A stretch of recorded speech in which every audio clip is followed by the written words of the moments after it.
Mapagpalang araw sa inyong pong lahat, mga kabayan, kamusta? Heto, nagkakape na naman tayo. Today is my rest day, of course. Today is breakfast time.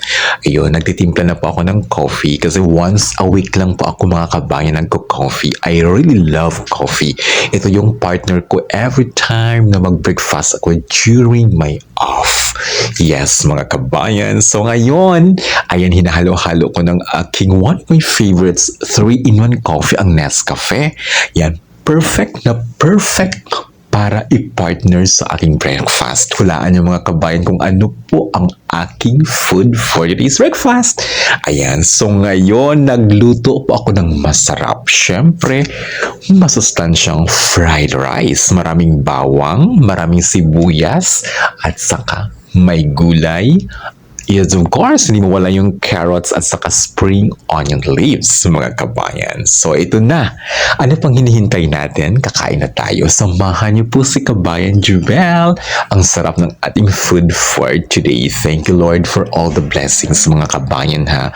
Sa lahat man ng mga blessings na inyong matatanggap, maliit man or malaki, don't forget to give thanks to God. Kasi nga po, ayan, ang God lang po ang talagang makapagbigay sa ating ng maraming blessings. Siyempre, dapat magpasalamat tayo. Lalo na po tayong mga OFW, ang dami-daming mga blessings ang natatanggap natin, di ba? Sa gising pa lang natin sa umaga, malaking blessings na po yan, mga kabayan.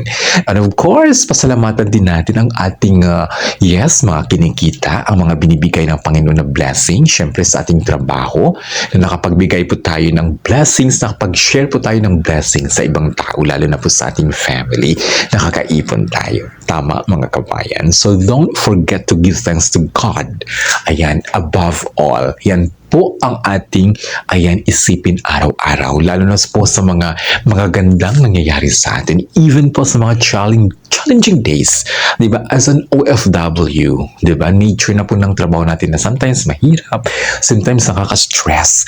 But don't forget to give thanks to God kasi nga po, ayun, at the end of the day, ma-overcome din natin yan because of God's glory and help. Correct?